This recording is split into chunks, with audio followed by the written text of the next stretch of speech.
Bismillahirrahmanirrahim. Assalamualaikum warahmatullahi wabarakatuh. Innal hamdalillah nahmaduhu wa nasta'inuhu wa nastaghfiruh wa na'udzu billahi min shururi anfusina wa min sayyiati a'malina man yahdihillah fala mudilla lahu ومن يضلل فلا هادي له وأشهد أن لا إله إلا الله وحده لا شريك له وأشهد أن محمدا عبده ورسوله صلى الله عليه وعلى آله وأصحابه والتابعين وتابع التابعين ومن تبعهم بإحسان إلى يوم الدين. أما بعد, kepada arah-arah lain, min jihatil kufri, arah-arah lain dari arah-arah kekafiran. Di jalan yang lurus, tiba-tiba dia berbelok ke kanan atau berbelok ke kiri. Ini semua disebut lahad. Ini juga lahad. Baik. Ini lahad lughatan, ini lahad istilahan. Wa huwa ala qismaini, dan bentuk penyimpangan dari jalan yang lurus ini ada dua jenis.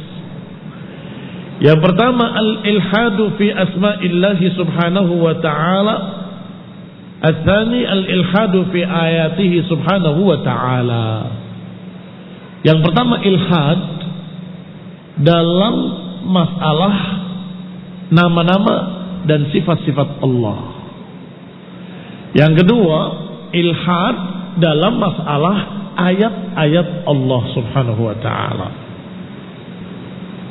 Allah Ta'ala, Allah berfirman, walillahil asma'ul husna fad'uuhu biha wa dharul ladhina yulhiduna fi asma'ih. Milik Allah lah, atau Allah memiliki nama-nama yang mulia, maka berdoalah dengan memanggil nama-nama yang mulia tersebut. Wa dharul ladhina yulhiduna fi asma'ih, dan tinggalkanlah mereka-mereka yang berbuat ilhad dalam nama-nama Allah dan sifat-sifat Allah. Berarti ini ilhad yang jenis pertama apa jenis kedua? Nah, jenis pertama. Yulhiduna fi asma'illahi subhanahu wa ta'ala. Kata Allah, wa darul ladina yulhiduna fi asma'ih. Tinggalkanlah mereka-mereka yang berbuat ilhad dalam nama-nama Allah subhanahu wa ta'ala. Wa qala ta'ala, dan juga Allah berfirman, innal ladhina yulhiduna fi ayatina la yakhfawna alaina. Sesungguhnya orang-orang yang berbuat ilhad terhadap ayat-ayat kami, maka sesungguhnya tidak tersamar atas kami, kata Allah. Tidak tersamar atas kami, kata Allah. Maknanya kami tahu, kami mengetahui mereka-mereka yang berbuat ilhad terhadap ayat-ayat Allah. Ini ayat begini, ini ayat begitu, padahal dusta, padahal tidak demikian. Na'udzubillah, itu namanya ilhad, menyelewengkan makna ayat kepada makna-makna batil, menyelewengkan tafsir ayat kepada tafsir-tafsir yang sama sekali tidak dimaksud oleh Allah dan Rasulnya. Demikian pula ilhad dalam nama-nama Allah. Ini mereka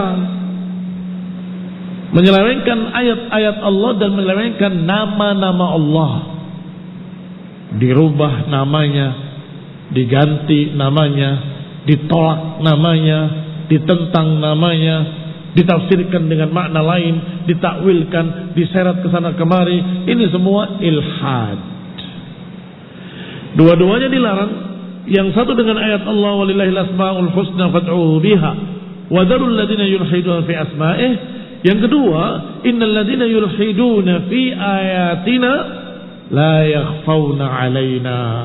Siapa yang berani berbuat ilhad terhadap ayat-ayat kami, maka sungguh tidak tersamar atas kami. Kami tahu apa yang mereka lakukan. Amal qismul awal falahu khamsatu anwa'. Adapun jenis yang pertama, ilhad dalam masalah nama-nama Allah.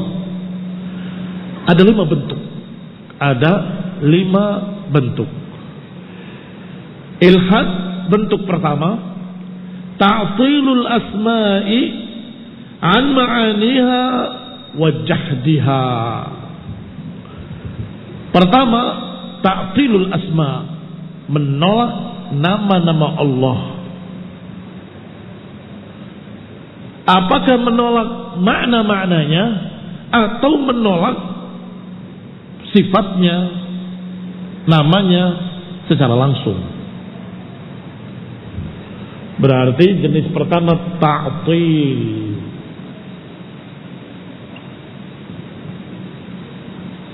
Ta'til itu menolak nama-nama Allah. Tapi menolak ada 2. Ada yang menolak lafaznya, ada yang menolak maknanya. Barakallahu fiikum. Kalau menolak lafaznya berarti sama sekali ditolak. Allah tidak memiliki sifat itu sama sekali. Allah tidak berbicara.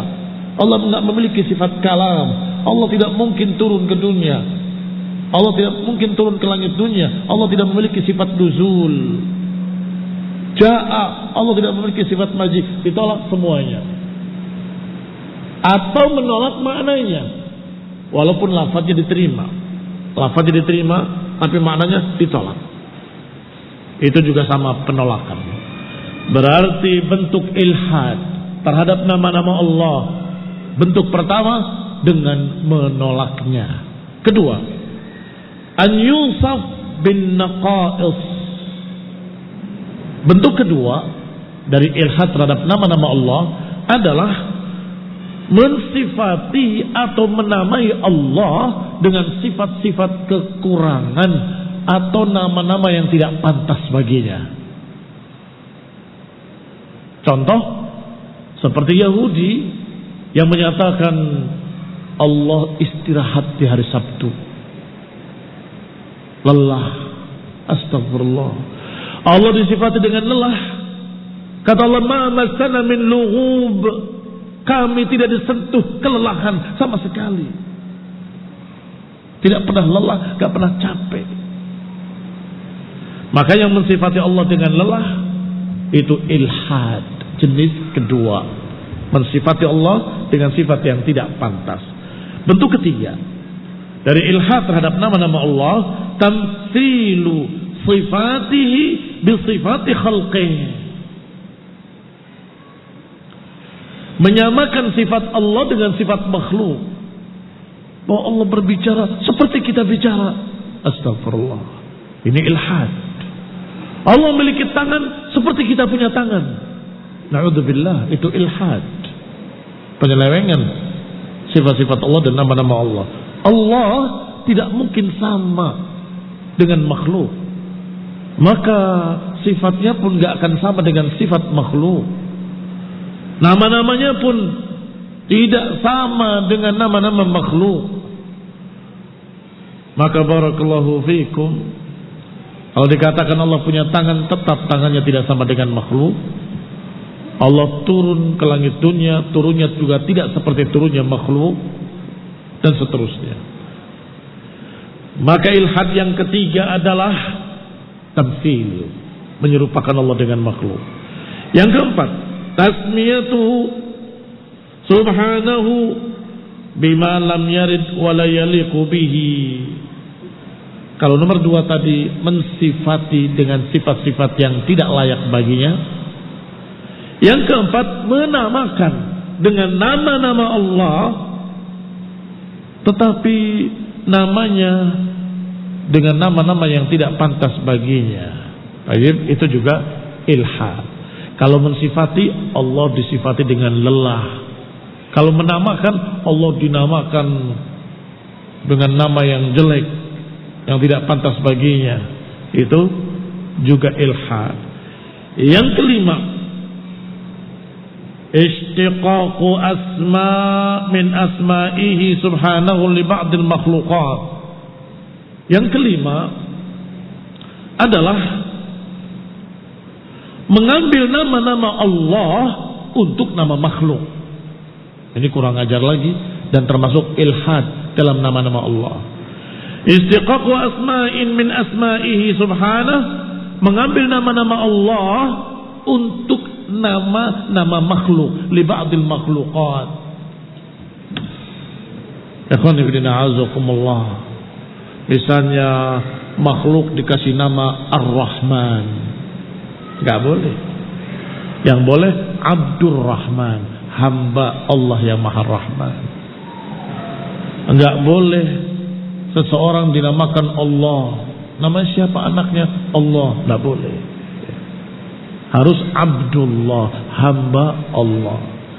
Menamakan makhluk-makhluk dengan nama-nama Allah, maka itu juga ilhad, kecuali nama-nama yang lafadznya bisa memiliki makna yang berbeda, seperti Malik dengan Malik. Allah Malikul Mulki, tu'til mulka man tasha wa tanzilul mulka mimman tasha wa tu'izzu man tasha wa tudhillu man tasha biyadikal khair. Allah itu raja di raja, Al-Malik. Berarti nama Allah. Bolehkah menamakan pemimpin negara dengan Al-Malik? Ayuhal Malik, wahai Tuan Raja. Boleh. Tetapi maknanya raja di negara tersebut, raja di daerah tersebut. Tetapi raja yang menguasai seluruh raja-raja, raja yang menguasai seluruh alam semesta, hanya Allah Ta'ala. Berarti ada dua makna. Maka itu boleh, tetapi dengan makna yang berbeda. Kalau Allah Al-Malik adalah maknanya Malikul Amlak, raja seluruh para raja. Tetapi kalau raja di dunia hanya sebatas wilayahnya saja. Sama juga dengan kalimat Al-Aziz. Apa makna Al-Aziz? Yang maha mulia. Kalau bagi Allah maknanya yang maha mulia. Tetapi kalau bagi makhluk, bagi manusia, maknanya orang mulia, titik. Bukan yang maha mulia, bukan.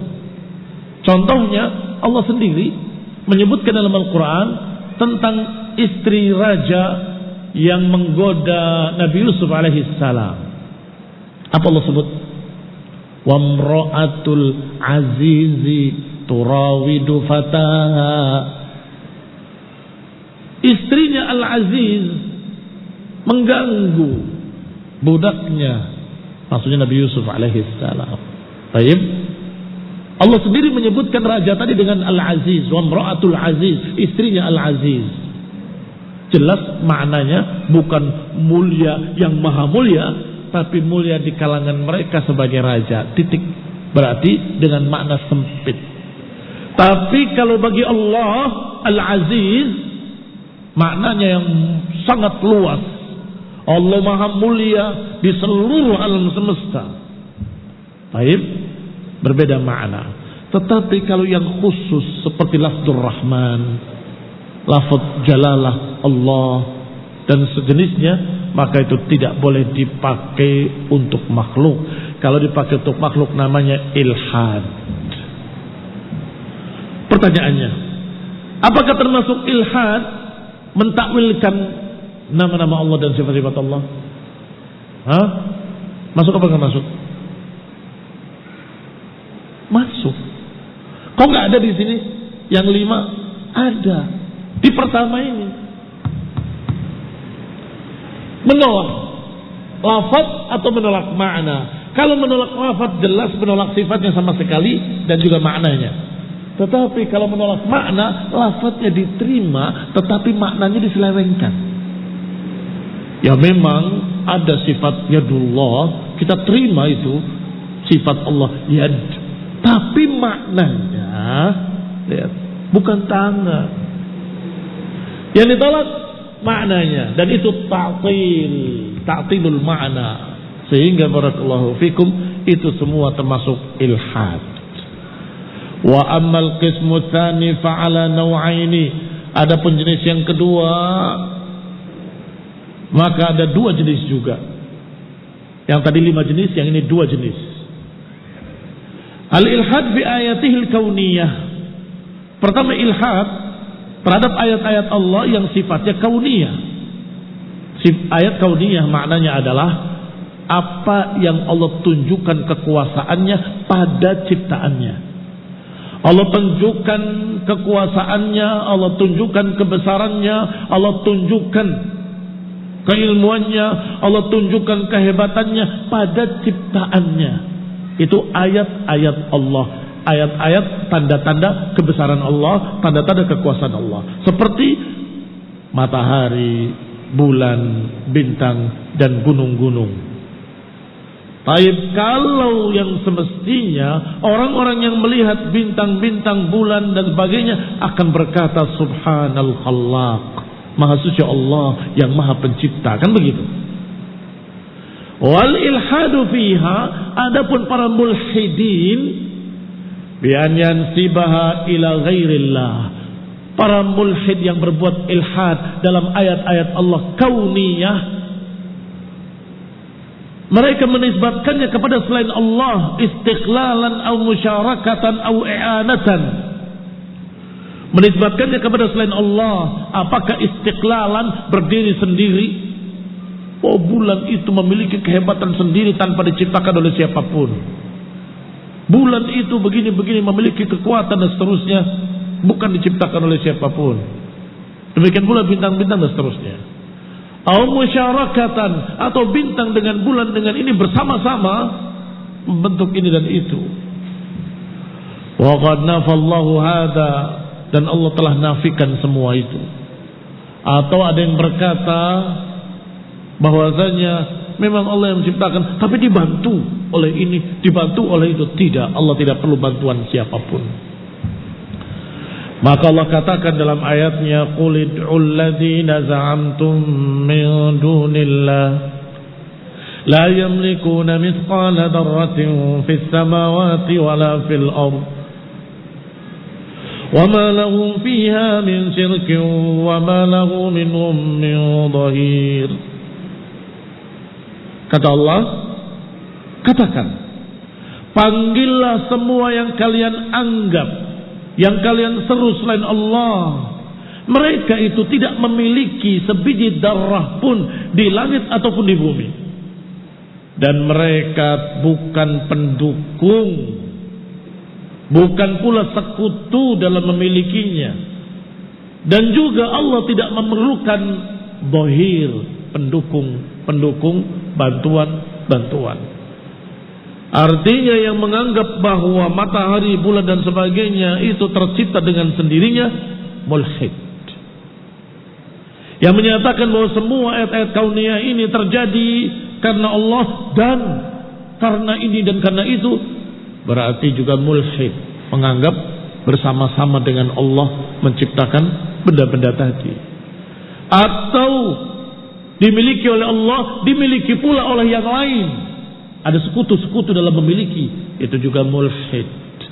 Atau Allah memiliki pembantu dalam menciptakannya, itu juga mulhid. Berarti mulhid adalah yang menganggap bahwa benda-benda tadi bukan ciptaan Allah, atau ciptaan Allah tapi bersama-sama dengan yang lain, atau urunan bersekutu dengan sekutu-sekutu lain, maka itu semua ilhad fil ayatil kauniyah. Yang kedua, ilhad fi ayati syar'iyyah. Wal ayatu syar'iyyah Al-Quran. Dan juga ayat-ayat yang pernah turun pada ahlul kitab. Mimma ja'at bihi ar-rusul minasy syara'i', yang diturunkan kepada para rasul dari syariat-syariat. Berarti apa ilhadnya? Kalau ayatnya ayat Qur'aniyah, ayat syar'iyyah, al-ilhadu fiha, maka ilhadnya adalah bitakdzibiha, dengan mendustakan Al-Quran, ayat-ayat Allah, itu ilhad. Au tahrifiha, atau menyelewengkan makna-makna Al-Quran, itu juga ilhad. Au bimukhalafatiha, atau dengan menyelisihinya, itu juga ilhad. Wal mukhalafah, dan yang namanya mukhalafah menyelisihi adalah bitarkil ma'mur, dengan meninggalkan yang diperintahkan atau mengerjakan apa yang dilarang. Mengerjakan apa yang dilarang dalam Al-Quran atau meninggalkan apa yang diperintahkan dalam Quran, itu juga ilhad. Ilhad jenis kedua yaitu ilhad fi ayatillah. Ilhad fi ayatillah, ada ayatillahil kauniyah dan ada ayatillah asy-syar'iyyah.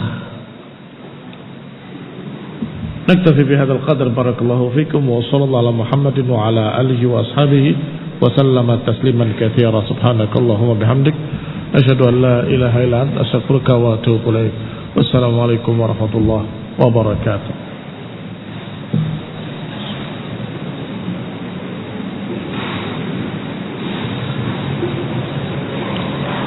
Sudah belajar untuk ujian Aqidah Wasithiyah, walaupun baru dapat muqaddimah, ada ulangannya. Baik, jadi jangan meremehkan kalau sedikit nggak dapat 10, awas. Sudah berapa tadi? 12. Ulangannya cuma 10, berarti hampir semuanya keluar. Iya kan? Hampir semuanya keluar.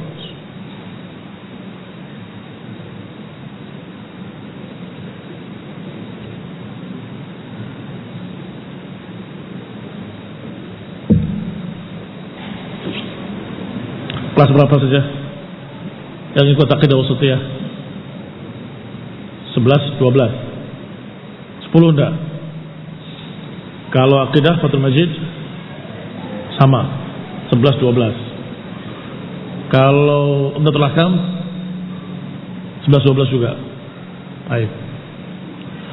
11, 12 kalau dibanat plus TN. Perhatikan.